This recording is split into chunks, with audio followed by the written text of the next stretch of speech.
Welcome to the Going to Seed podcast. I'm Shane Simonsen, and today we are talking with restoration agriculture pioneer, Mark Shepard.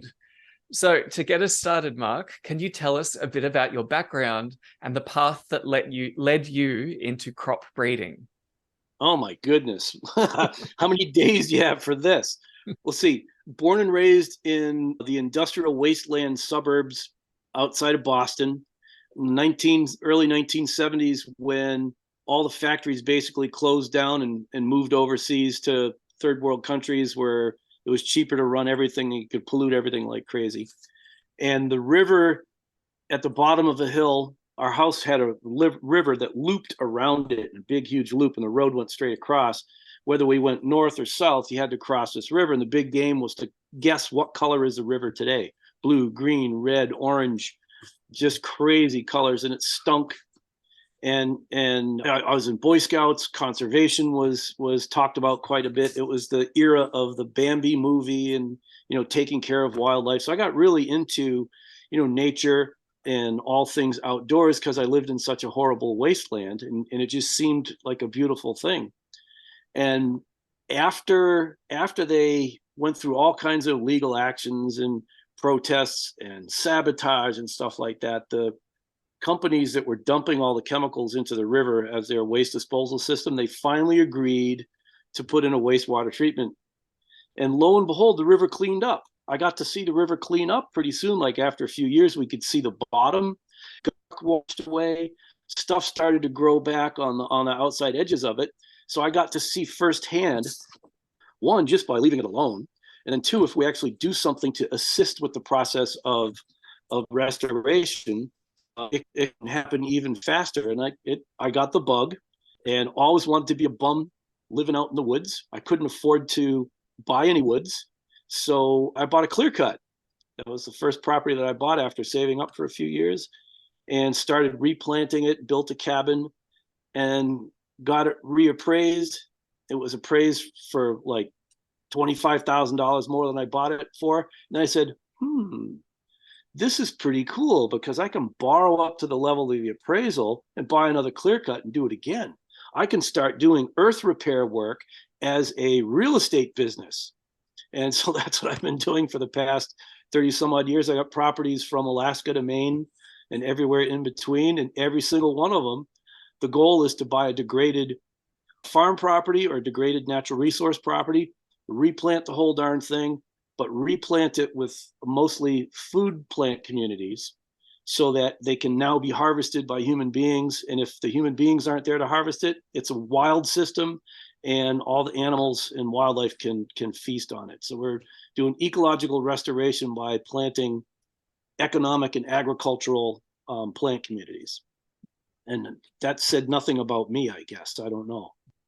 And in particular, your interest in plant breeding and your take on it, I think, is something that would be a really great place to start introducing you to the audience. So can you say a bit more about that? Yeah, what's interesting, I'd mentioned the hill that I lived on. On the south side of the hill was the birthplace of Luther Burbank, plant breeder Luther Burbank. On the north side of the hill was the birthplace of Johnny Appleseed. I kid you not, this place actually exists. So Johnny Appleseed would grab all these apple seeds, and he went out and he planted them all over the place, mostly as a tree nursery. Then he would sell them to other pioneer settlers coming in, because if you planted a orchard that showed that you had intent to settle there, and so they would be able to get their homestead claims better because they planted fruit trees, and he had a little bit of income. But what that was is this mass selection of random apple genetics that had never happened before. He is the human being that is responsible for more diversity within the apple gene pool of any other person in North America, probably any other person in history. And then Luther Burbank, he was a mass selection breeder extraordinaire. He is the individual that has more plant varieties credited to his name and his breeding work than any other human being on the face of the planet, from thornless cacti to multi-petaled Shasta daisies. Most of the plum industry is based on plums that came from him. The entire fruit industry in Canada is all from, spun off from Luther Burbank's work. And for those who aren't familiar with mass selection, I'm suspecting that your crowd is a little bit more than others. Yeah. You plant a zillion seeds and you pick the ones that meet your criteria, and it's that easy. So how I got into it, I had those early influences, Johnny Appleseed and Luther Burbank. And then when I'm on a property and I planted a bunch of things, I had read all of the books, how you're supposed to dig a $40 hole for a $10 tree. Well, I didn't have time for that. And then you're supposed to do cover crops for these many years and this much compost and amend this and balance that and get rid of this pest and that. I didn't have time for that, didn't have the interest in doing that. So a lot of stuff died.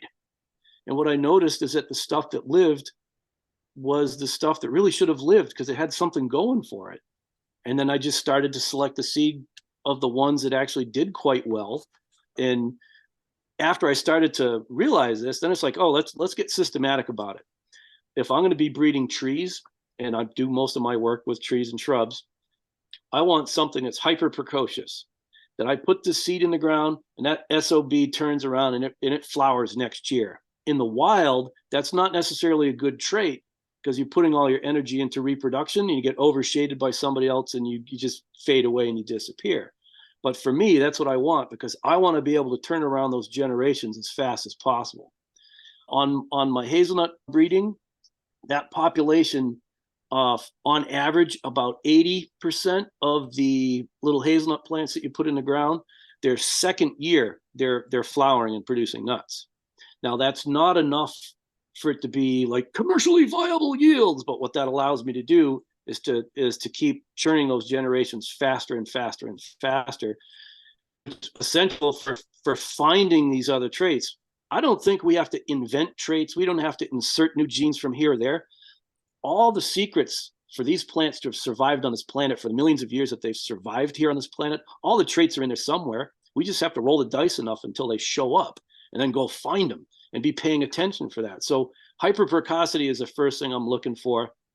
In this part of Wisconsin, sometimes the temperature gets to -40, so it obviously has to be cold hardy. It has to be able to tolerate weirdnesses in the spring, because in the springtime it can get really warm late winter and then get right back down to 0 Fahrenheit or even colder.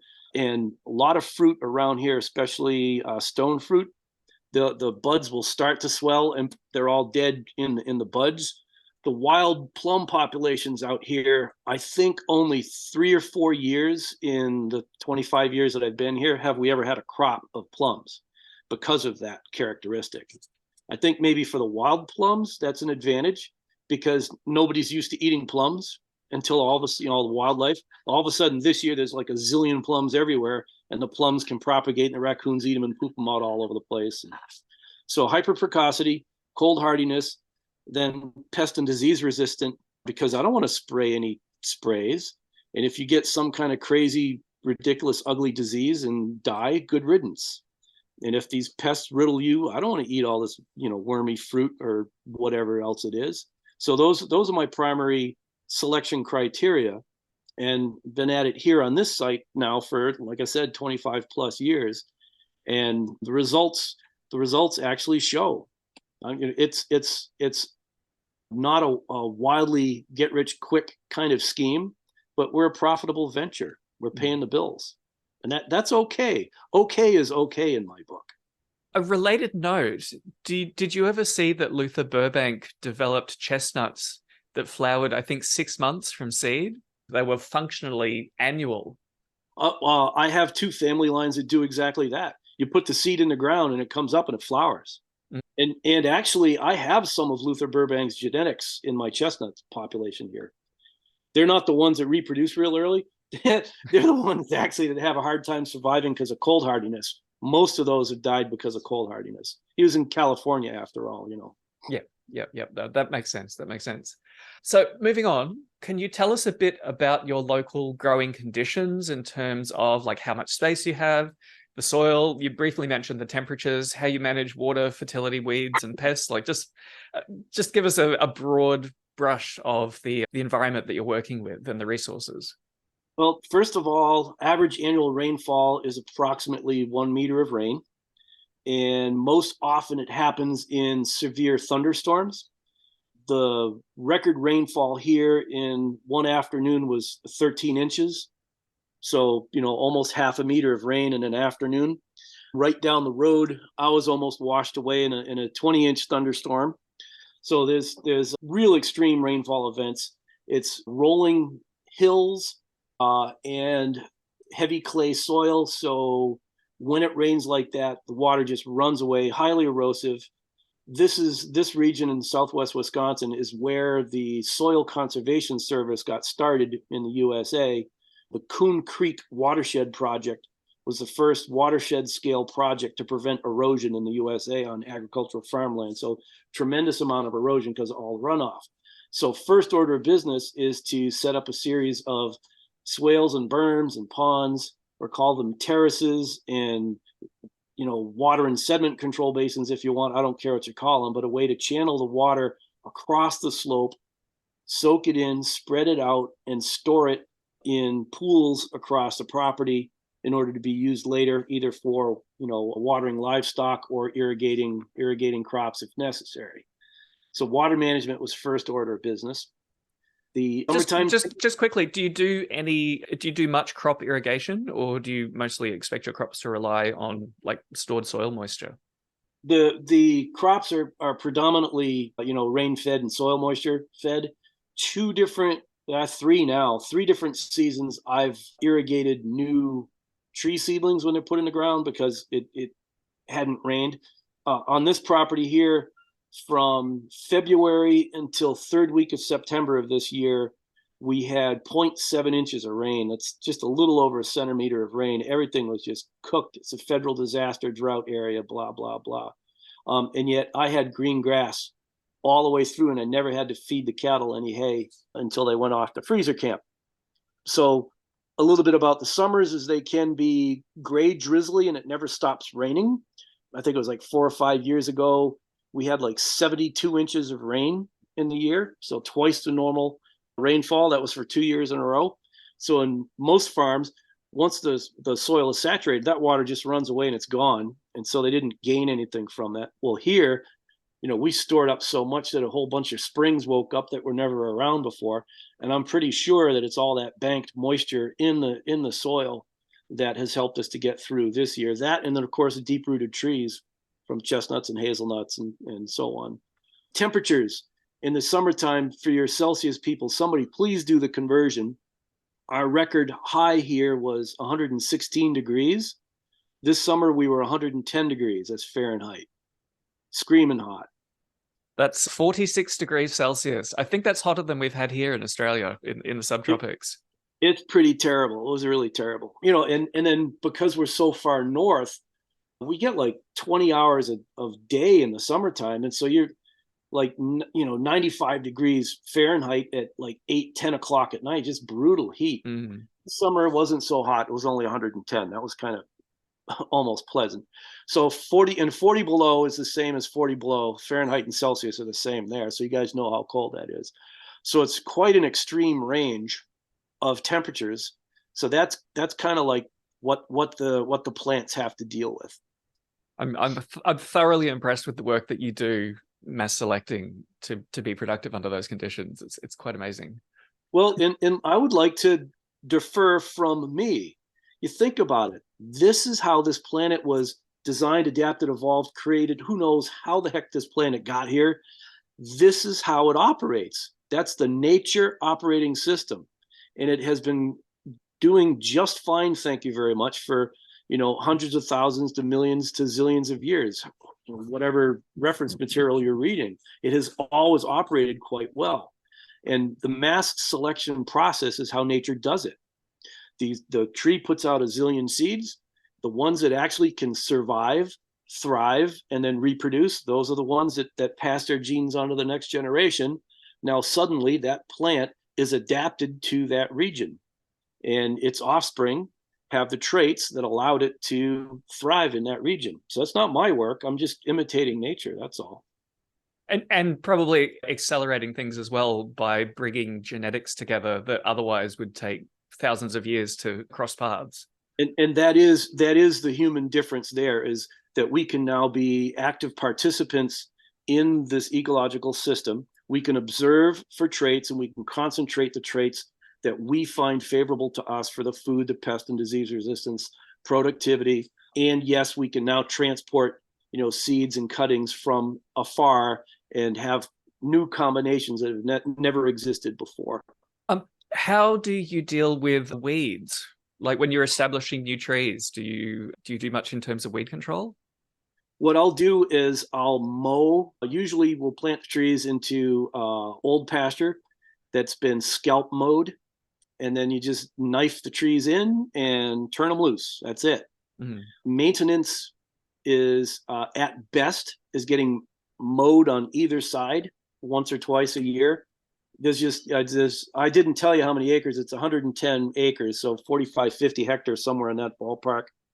That's on this property, and there's other properties that I have my fingers in.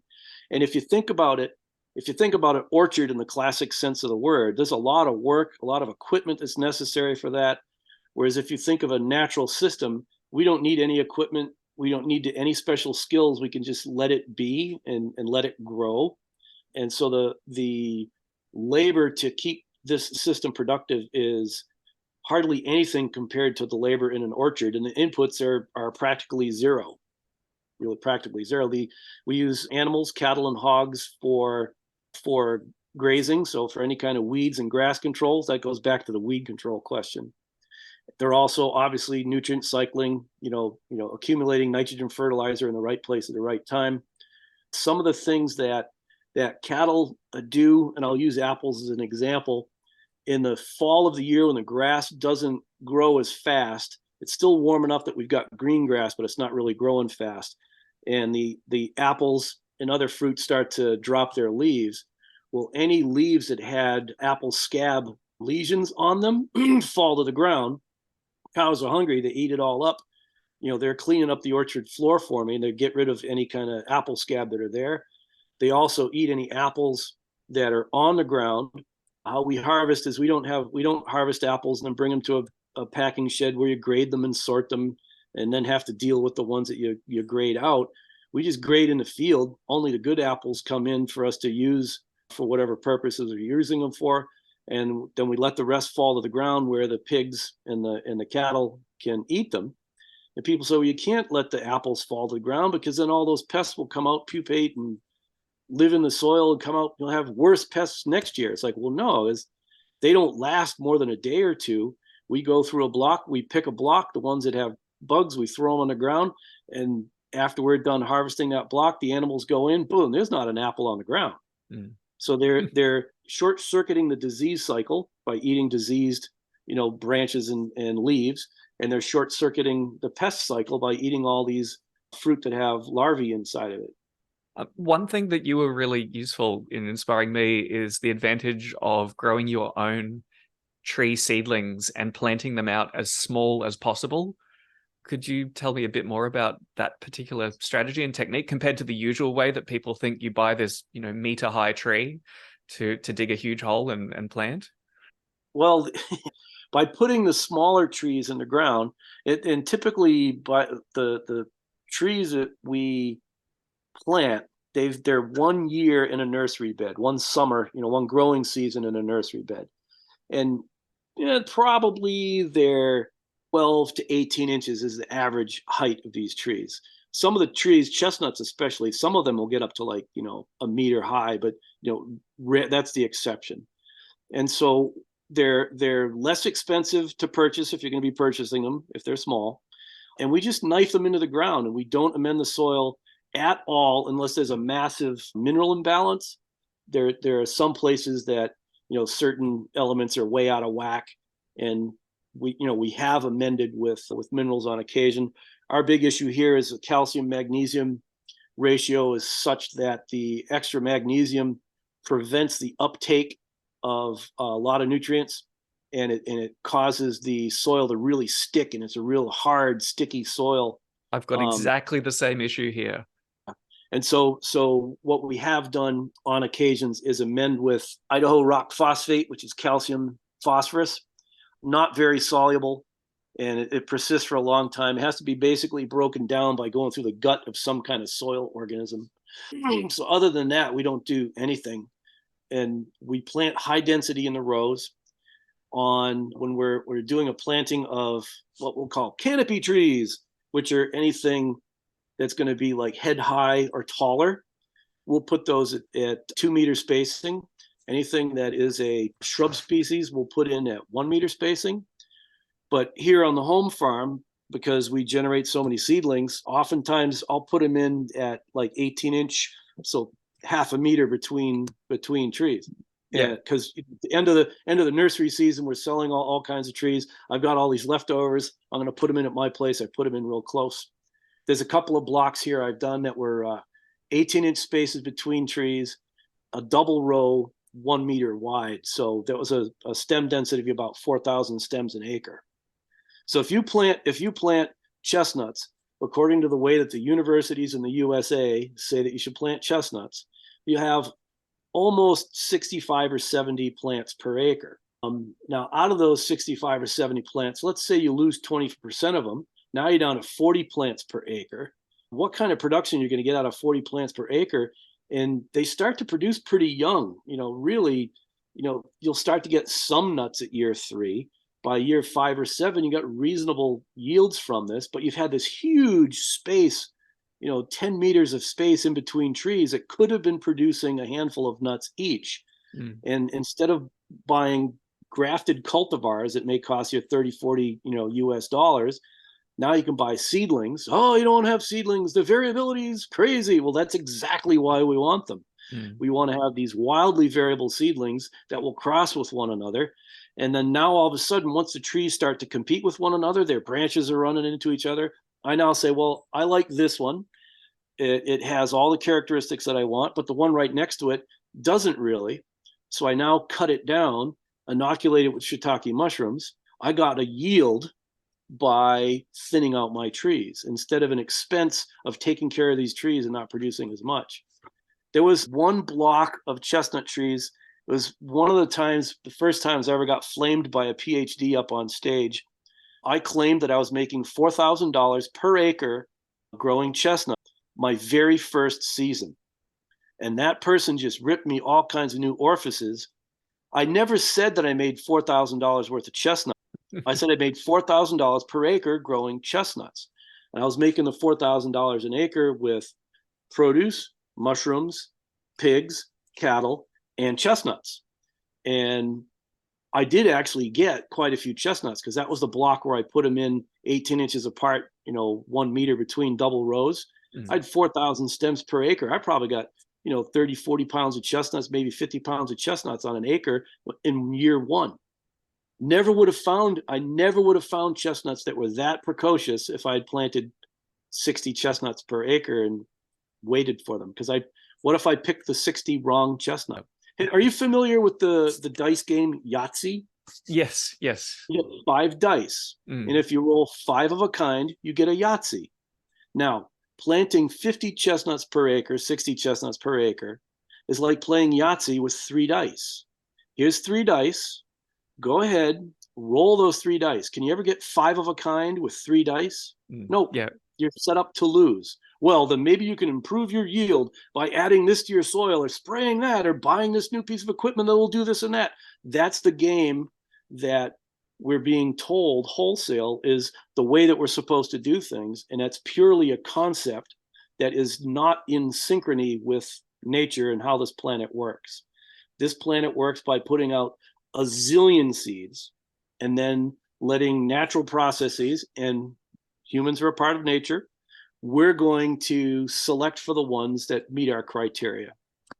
Do you have any tree species that you figured out how to do direct sowing?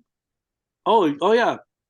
It's especially easy with real hard-shelled ones. We have a black walnut here in the US. It's almost impossible to crack.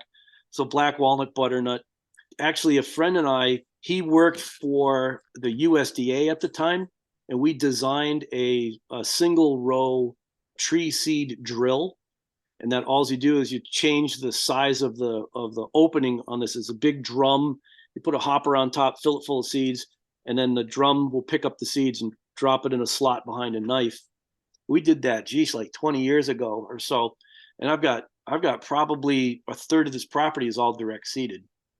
Yeah, it's something that I can see a huge amount of potential for. Like it's the ultimate extreme of reducing the investment per tree and to maximize the amount of selection that happens in the process. Yeah, the only issue with that, because what happened is after we came up with that machine, because he worked for the USDA, we tried to get direct seeding acceptable as a technique to be used in the conservation reserve program here in the States, where they encourage farmers to plant trees.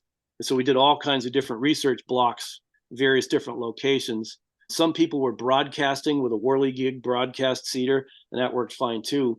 What was found out, though, to be critical with direct seeding is that if you did not have stellar weed control, your rodent populations would explode and eat up lots of your seeds and seedlings. And so for the Conservation Reserve Program, it eventually got approved as a practice, but you had to agree to use herbicide to keep the weeds down because you didn't get enough trees. And I was the control plot in that, where we used no herbicides. We had 4 different direct seed plots on this property and used no herbicide. It's the first time I ever saw deer rooting in the ground as if they were pigs. Mm-hmm. They just went right down the row. They found that slot and they just ate them all up. And after the 3 years of the research project was over, we had to go out and they put some random 10 by 10 meter grid, and you got to get on your hands and knees and count all the seedlings that you see. And it had to come up to the equivalent of 600 stems per acre, or it's not allowable. And on those particular plots here, aside from the black walnut plot was just fine, we couldn't find 600 stems per acre. So I hung my head. I was totally depressed. It's like I wanted us to have some sort of non-chemical organic alternative to direct seeding.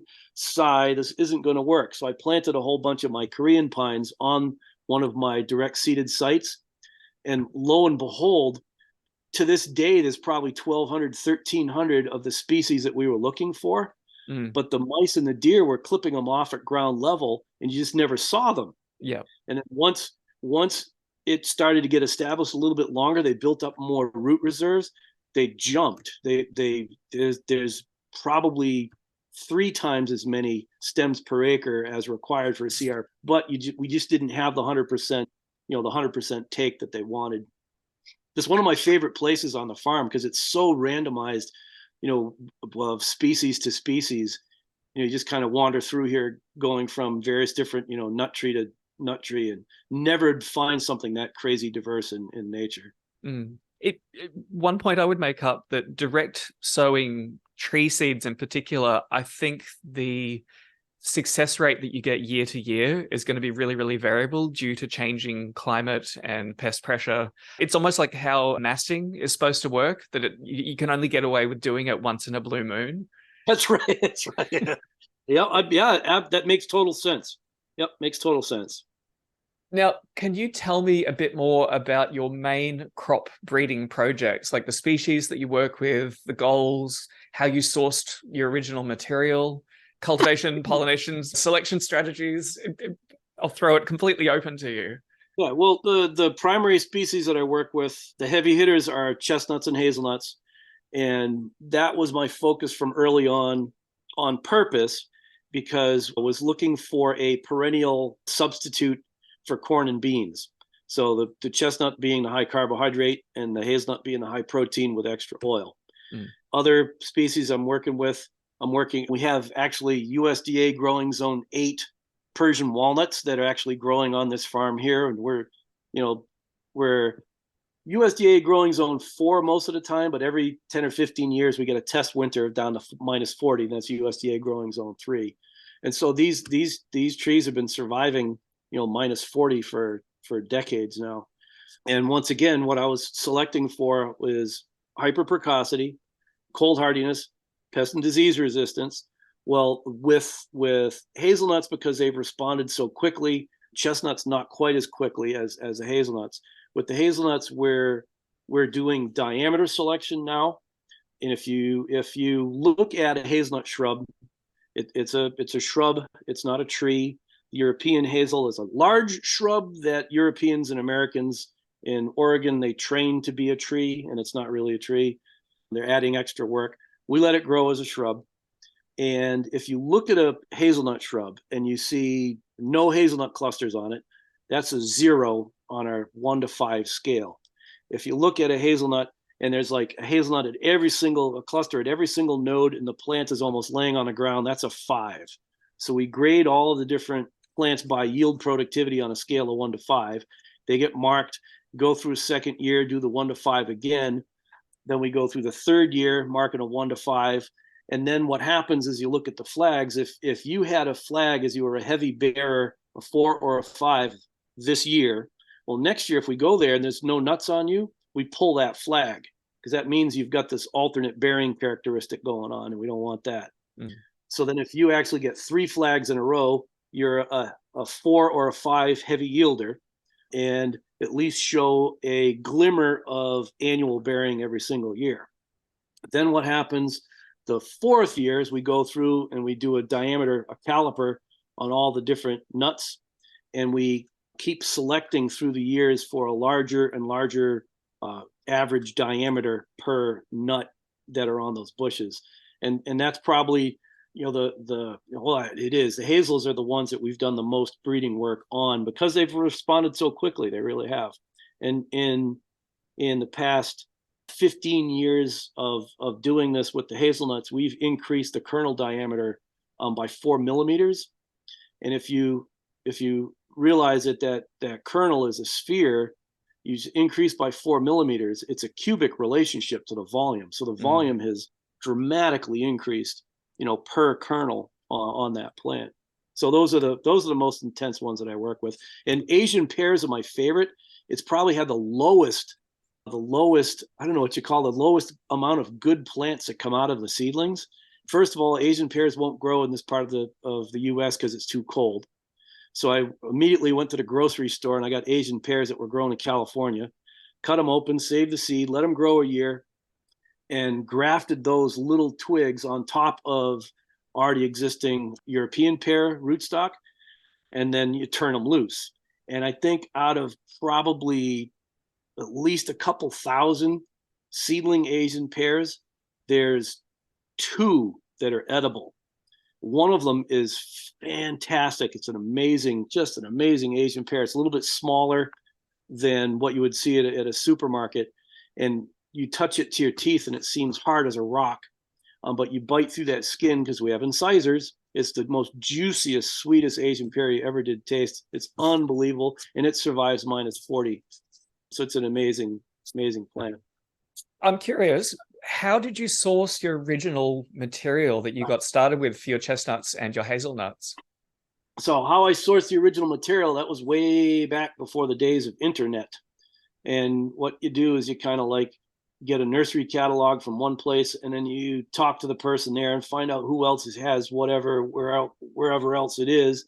And I would get, seedlings from the conservation grade seedlings and some of their varieties from everywhere I possibly could, from, Southwest USA, California, Oregon, Washington, Minnesota, down through Missouri. And then I was Virginia, Tennessee, Ohio, Massachusetts. So I got a couple from Canada. I got as wide a range of genetics that I could back in the day. Now with the internet, I can get stuff almost anywhere, just have it shipped in. And it's, I almost have a little bit of a perverse sense of pride. You read these descriptions, oh, super cold hardy, this is like, and you're in Missouri and you're telling me something is cold hardy, excuse me. And so I have a certain sense of pride in buying nursery stock from people and killing it. Have you noticed the effect that once you get genetics through the first generation, that it often seems to go through like some kind of reprogramming to make it more adapted to the local conditions? You're touching on something that resonates, but I don't exactly know what you mean. What do you mean? Because it used to be somewhat difficult to get stuff to like survive and thrive and do well, but now it's like stuff just grows. I almost like I can't kill it. Is that part of like what you mean? Yeah. Like when you buy, a grafted tree from somewhere else, getting it to maturity and then producing seeds is often very hit and miss, can be a bit of a struggle. But once you have that first generation of seeds and you germinate them locally, even if there haven't been dramatic genetic changes, there seems to be something that happens in that early germination process that allows the plant to go through some kind of reprogramming. Now, I think how you're phrasing it is what interferes with the scientist in me, and that's okay. But I have noticed a similar phenomena, and that the original material that I get just doesn't seem to mature and get ready to produce as quickly as seedling stock from stuff that's been bred on site. Why that is, let's just leave that out. Let's just say I have experienced that as well. And so why that is, I don't know. One of the reasons why I think that's possible here is that my plants are, you can't call them anything other than hybridized, because you've got this kind of hazelnut or that kind of hazelnut, 5, 6, I've got, European chestnuts, Chinese chestnuts, American chestnuts, hybrids from 50 different nurseries all over the place, plus my own stuff. They are mutts of mutts. Yeah. And I think that probably also has something to do with it. Yeah. I'm sure. What? See, I was gonna say what? I'm not sure, and I don't care. I want performance. As long as they're performing, that's great. It's one of the favorite questions for me to field on farm tours. There'll be this tree that's dead or just falling apart, and it's horrible. And people are like, "Oh my, what's wrong with that tree?" I say, "Who cares? Who cares?" I'm very much leaning towards being what's the word? Like a biological agnostic. It's like there are so many things going on inside an organism, and it's really fascinating when a scientist, announces some new discovery. But so what? Like it works. It has worked for billions of years. Let's just find ways of making it work for us. Yeah, it's just recently, this is not related to plant breeding, but I do a lot of work in Africa, and we found this research that if you have 3 termite mounds per hectare of ag field, your crop yield increases by 30%. So the conclusion of this scientific research is, therefore, we need to find out what is it that these termites are doing, so we can come up with a spray that we can now add to our fields to get 30% in. What moron thought of that? How about have termite mounds in your ag fields and deal with it? Have we missed talking about anything that you would like to cover? Because you focus, I think, probably more talking about the production and the design side of things, but we're really interested in the breeding side of the equation. So I want to go back to your biological, botanical, agnostic thing. There is so much that we can know, and of all the different research and things that I read, I can't give you a percent because somebody will get on my case about it. But so much of it is absolutely unnecessary.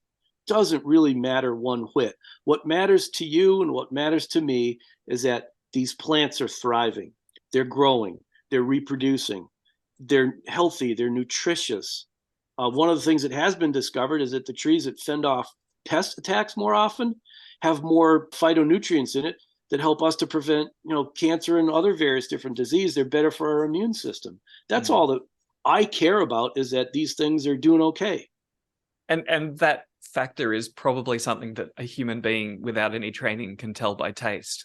If you gave them the choice of the better and the worst product, most human beings would be able to, or at least you could train people quite easily to recognize it. Actually, a lot of those compounds are the bittering compounds, and that's actually where a lot of the research came from on that connection between the phytochemicals in the food, is that the more pest resistant and disease resistant the plant, the more bitter and nasty it tasted to people. And that's probably why it is not tasty to pests either. It's got all these different things in it.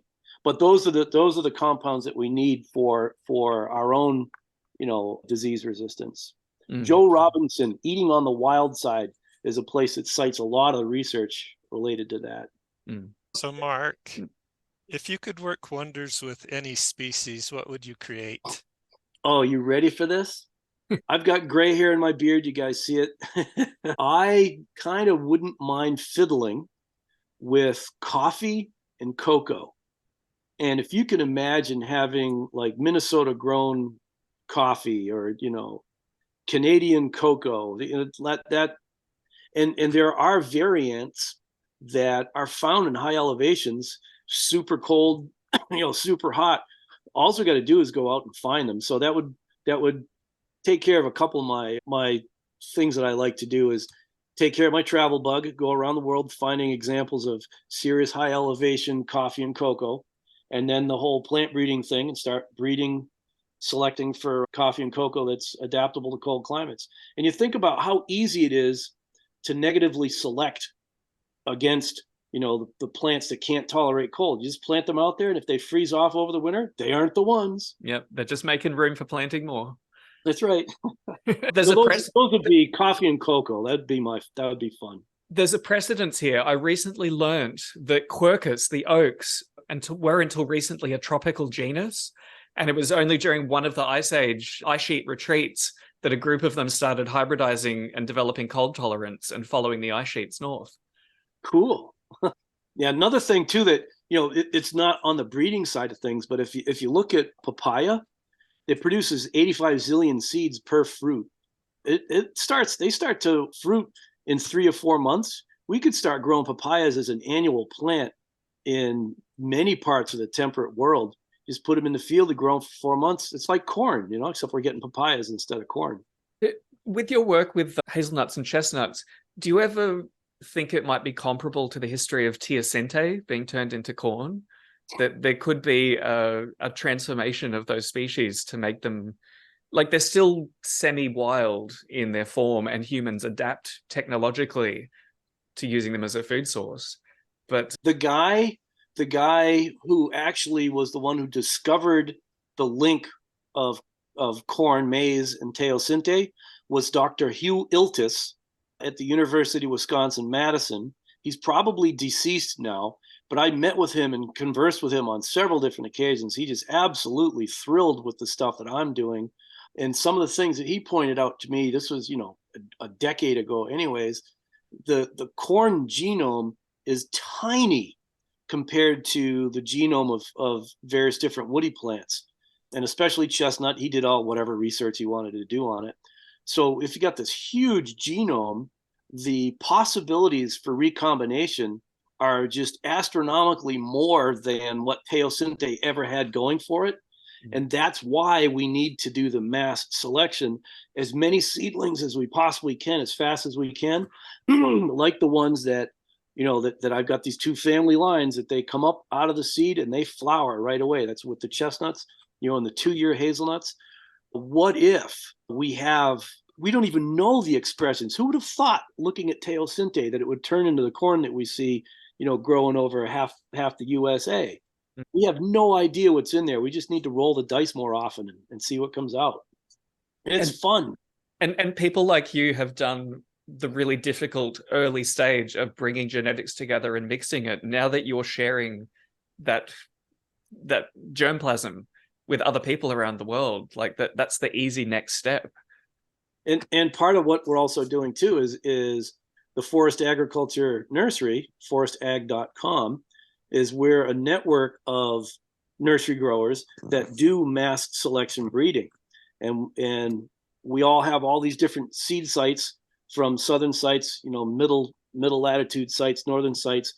We'll gather all the seed, grow them at a couple of different nurseries in different locations just to get those plants out of the ground. So when you're buying, tree or shrub seedlings from Forest Ag, you're getting seedlings that were bred this way. This is how we keep doing it. Now that, if we're sending out hundreds of thousands of plants per year, how many more new genetic experiments are happening in everybody's backyards and fields and farms? It's I think really, really encouraging part. And it's an important part of assisted migration. With crazy-fying climate, we have no idea which way things are going. Are we going to go to an ice age? Are we going to go to a steam bath? Are we going to go to a desert?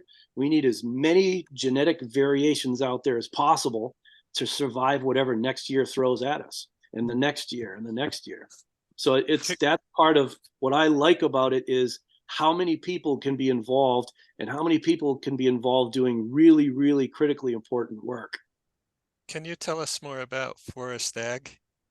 It's a edible woody crops nursery by plants, forestag.com. Sweet, thank you. We have a network of growers and we have one genius with growing plants. He can take a seed and turn it into this monstrously beautiful seedling in 1 year. So Tom is my primary nursery manager guy, and he takes care of the various different places. We have places where we're doing grow out of our seedling pool. So there's the seedling pool, and this is the composite population of all the hazelnuts that have gone through this program. All of our species, we do it this way, but I'm using hazelnuts as an example because it's the most developed. Then out of that pool, we'll take cuttings from certain ones, and they're now cultivars. Well, then we also take seedlings from our elites, and then the elite seedlings, we pair elite A with elite B based on their characteristics, and so those are out in separate breeding plots.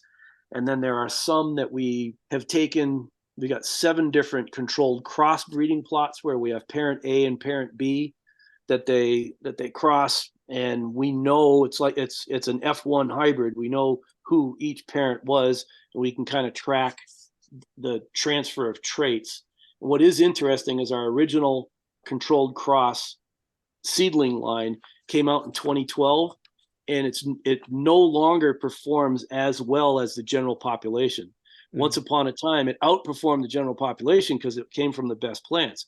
Well, as another 10 years go by, the breeding in the seedling population has continued, whereas the controlled cross plot stays the same.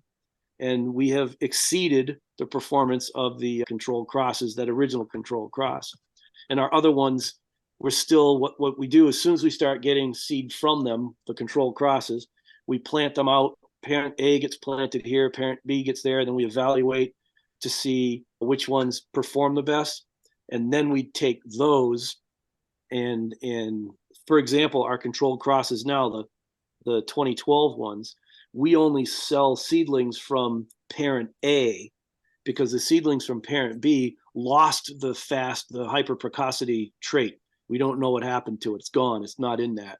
So we don't use parent B as a seedling source. We just sell those for people to eat the nuts.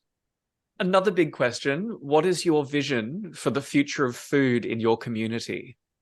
It depends on where my community is, because I'm really becoming an ecological planetary community guy. And so this planet is my community.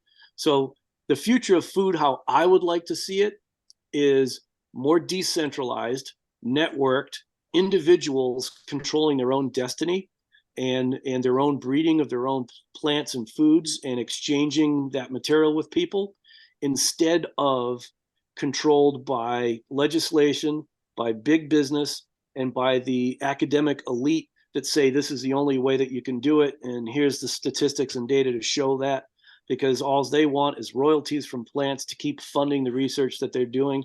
I don't want to see a food system that's controlled by somebody owning the genetics to your plants and somebody that's preventing your right to produce your own food and create your own habitat. I'd like to see a world of decentralized, imitating nature, restoration agriculture type farms, every hill and valley, everywhere. Brilliant. So you mentioned restoration agriculture. That's one of your books that you wrote? Correct. That's the first book that I wrote. And if I thought it would win 3 literary awards and become an Amazon bestseller, I would have done a better job at it. It was first released in 2013, 12 or 2013, I believe it is. The basic premise is that we imitate natural plant community types. And I'll just pick one because I already mentioned chestnuts and hazelnuts. Well, the oak plant community type, oaks are almost always found with a whole series of other plants with it. Now, oaks are Fagaceae, so aren't chestnuts and so are beets. So they will live with the same companion plants. We'll call them companion plants.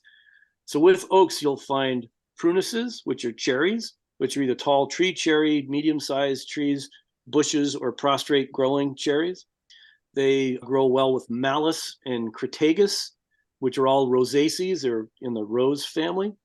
And then hazelnut is the dominant shrub in that system. Currants and gooseberries, grapes, then grasses and flowers that grow all around. And who hangs out with the grasses are the herbivores that would graze on all that grass.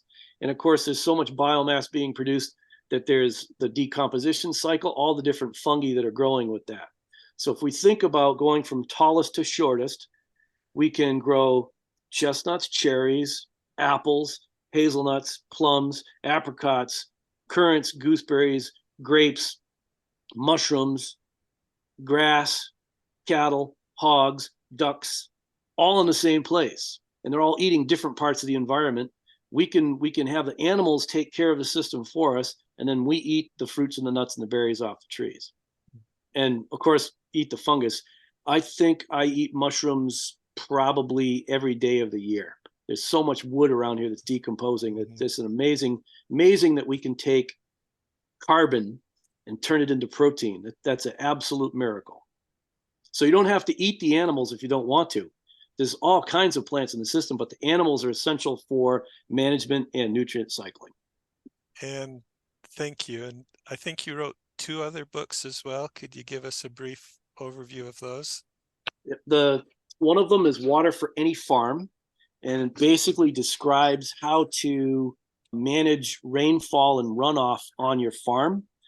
My whole farm, I'm living on New Forest Farm.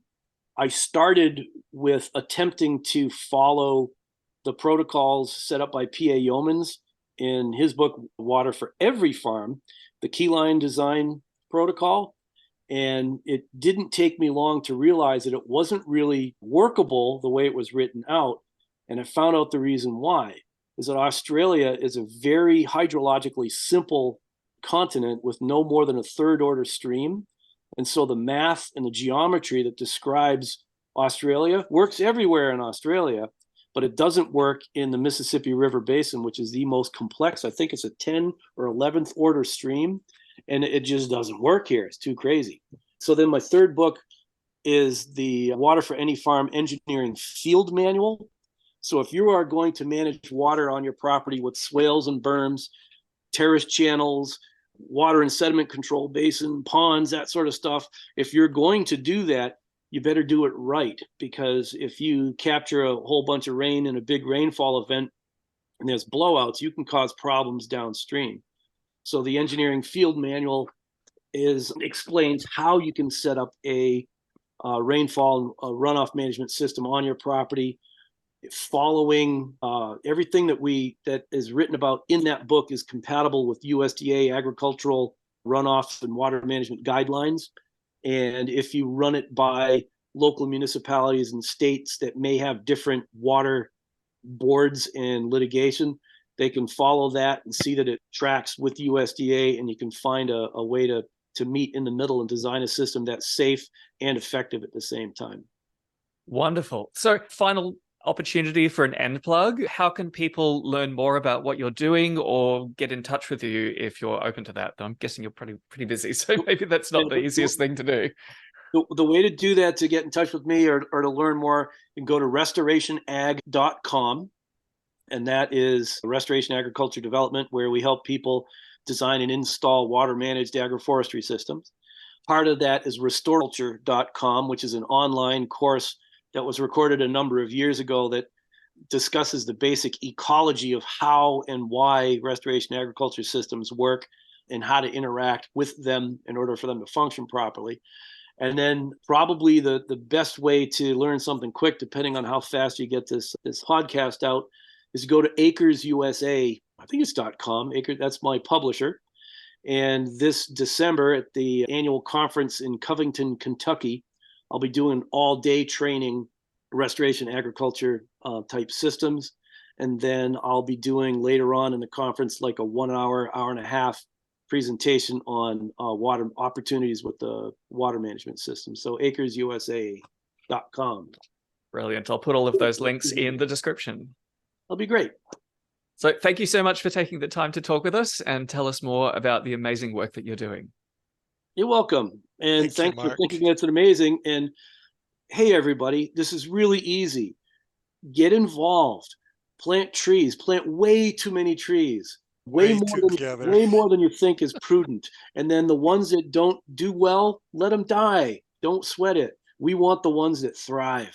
Before you go, I wanted to say thank you for years ago when I was starting on my farm, Mark. I sent you an email and you encouraged me to look for local species to work with. And you were crucial in giving me the final push to get working with our local bunya nuts. So I've been, well, I'm in the middle of bunya nut territory. So I've been collecting remnant genetic diversity and introducing a South American species to hybridize with it. So that's my big life's project to kick. Is the South American species also a bunya? It's the piranha pine, but it's in the same genus. So it's one of the Gondwanan sisters. Yeah. So I'm doing a mass genetic hybridization, and then, but hopefully before I die, I can send that seed all over the world to help found new domestic populations. You just gave me goosebumps all over. It's awesome. That is so awesome. I love hearing that shit. That is so awesome. And one of the things we didn't address that needs talking about is soil. Trees don't need soil, for crying out loud. They're growing on the sides of cliffs. They make the soil. You don't even have to be constrained with good soil. Jeez. No, it's all good. It's all good. I just wanted to take that moment to say thank you, because that's like, I'm in my 40s now and I have 40 acres of land in Australia in the right location. And who else would have the time and the interest and the patience and the opportunity to do that kind of project, to try and domesticate what's very much a wild species at this stage. And hopefully if I can get it through that first hybridization event, that hybrid swarm can be the foundation for a whole new crop. And I don't think that it's complete domesticity that we're looking for. I'm looking for wild productivity. Yeah. No, I totally agree there. Oh, thank you so much again for your time. And who knows, maybe in a few years' time, if this podcast is still going, we can check back in with you. That'll be great. And thanks for sending the book. Was it you, Joseph, that sent that, or? Yes.